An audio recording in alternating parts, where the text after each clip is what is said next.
Achiral objects are objects that are superimposable on their mirror images, and in a minute I'm going to show you that a coffee cup is an example of an achiral object. Chiral objects are objects that are not superimposable on their mirror images, and the word chiral comes from the Greek word for hand, and so I'm going to show you how your hands are not superimposable on each other, but your left and your right hand are mirror images of each other. Let's take a look at a coffee cup reflected in a mirror. And so you can see on the left, here's the actual coffee cup, and in the mirror is the mirror image of the coffee cup.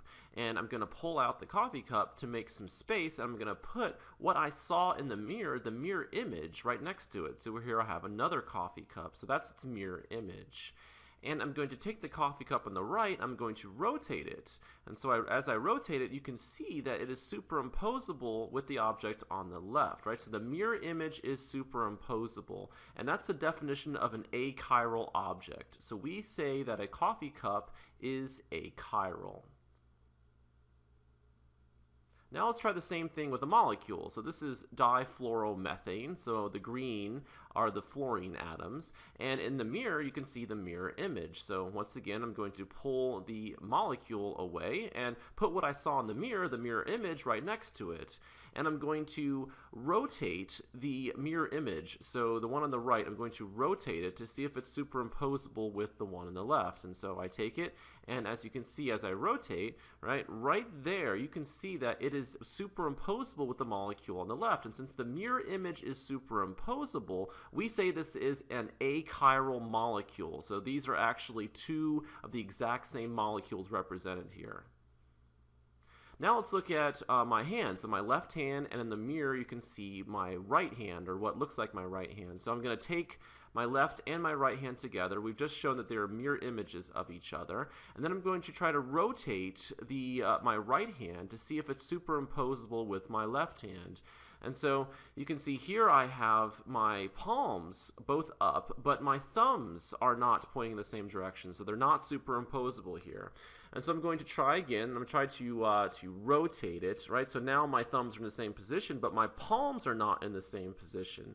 And so no matter what I do, I can never superimpose my right hand on my left hand. So the mirror image is not superimposable upon the original object. So no matter what you do, you cannot accomplish this. And since the mirror image is not superimposable, we say your hands are chiral.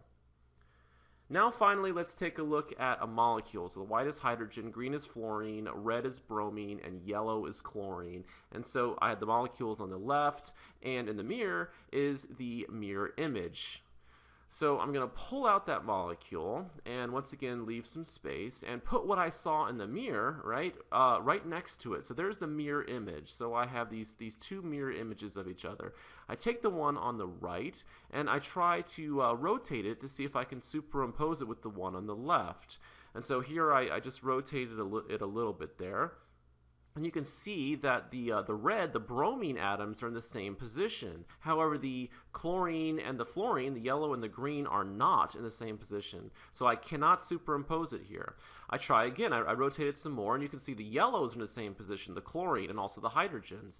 But the red and the green are not. And so no matter how I rotate the mirror image, the one on the right, I can never get it to look like the one on the left. And since the mirror image is not superimposable, we say that this is a chiral molecule. And this carbon here, this is a very important carbon with 4 different substituents attached to it, 4 different groups. We call this a chiral center or a chirality center.